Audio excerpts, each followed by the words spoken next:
wpiją się w niezwykłą harmonię. Mieć Midnight, najważniejsze jest mięso i ty.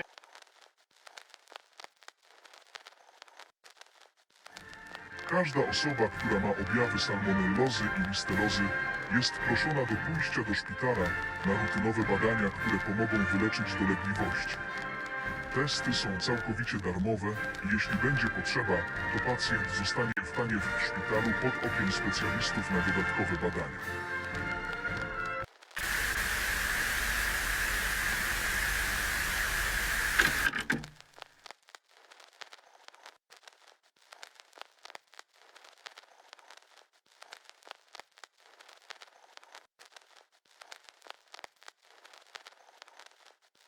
Jeśli oglądasz to znaczy, że zostałeś przydzielony do leczenia nowych rodzajów salmonellozy i listeriozy.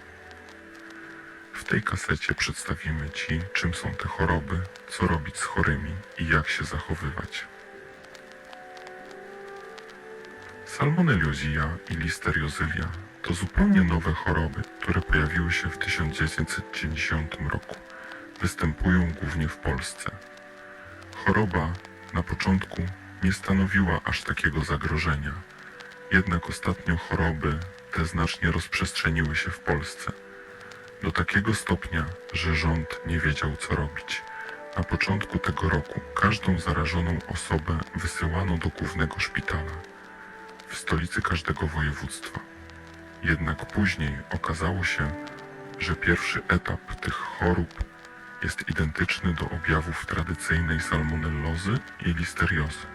Więc zmieniono taktykę. Każdą osobę z objawami salmonellozy i listeriozy wysyła się do zwykłego szpitala i gdy pojawi się drugi etap choroby, to dopiero wtedy wysyła się go do szpitala w stolicy województwa.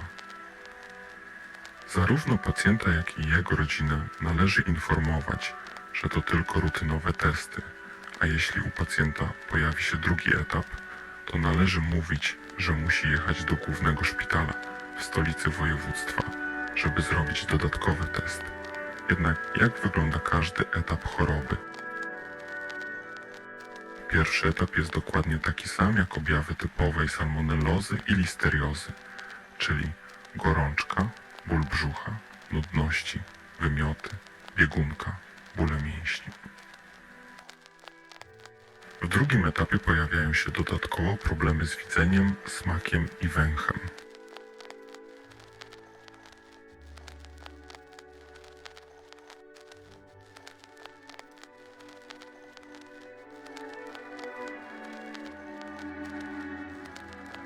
W trzecim etapie na rękach i nogach pacjenta pojawiają się mocno widoczne żyły oraz zniekształcenia ciała, nie licząc twarzy. W czwartym etapie pojawiają się zniekształcenia twarzy. Najczęściej w okolicach oczu i ust oraz jeszcze gorsze problemy z oddychaniem.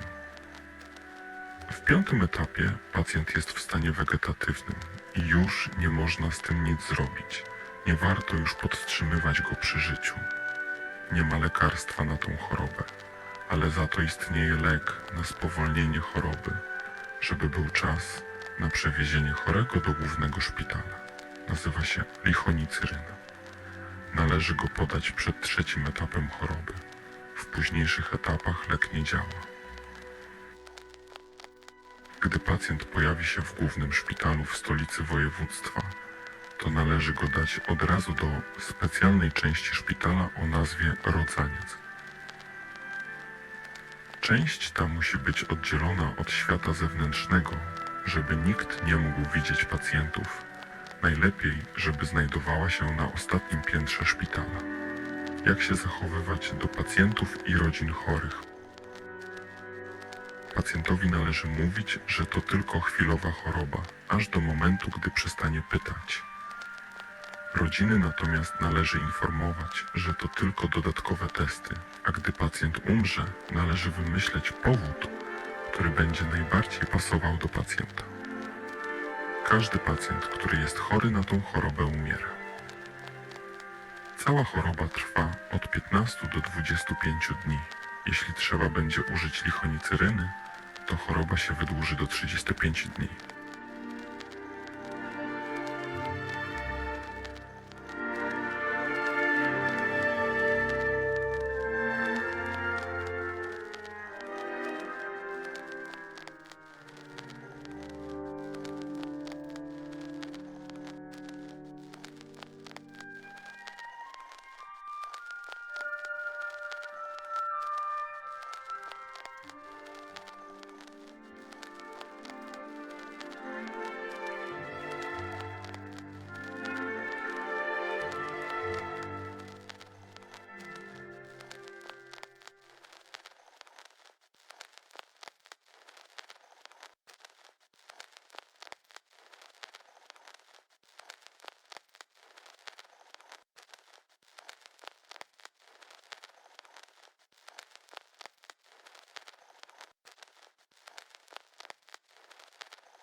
pan doktor Ktaten B. Przyszedłem, żeby z tobą pogadać. Dobrze, widzę, że się dobrze trzymasz. Już ponad 40 dni. Gratuluję. To na pewno dzięki tym nowym lekom może uda ci się wyleczyć. Dobrze. Dowiedziałem się od jednej z pielęgniarek, że widzisz rzeczy, chociaż zasypiające to. Czy to prawda? A możesz powiedzieć mi teraz, co widzisz? Co to jest? Czy coś takiego?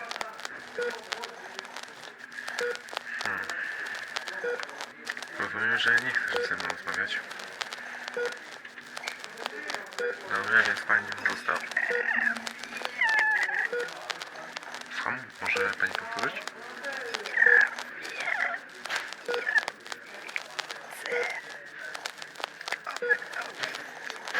Słucham? Co pani widzi?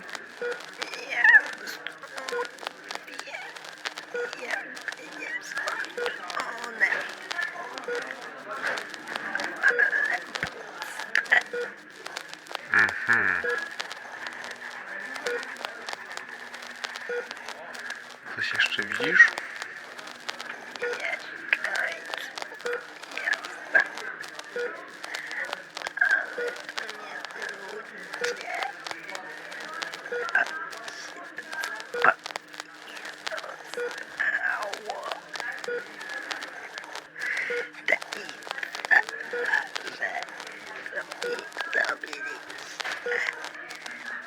Czy to wszystko, czy coś jeszcze widzisz?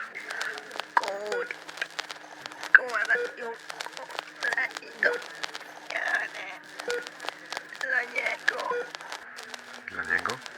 Czyli dla kogo? Widzisz go? Oni go nie widzą, ale on tam jest. Kasa pusta, tylko oczy. W tej nicości są tylko oczy. Coś jeszcze? Mamie łyk i oni zabiliście. Czego oni zabiliście? Spokojnie.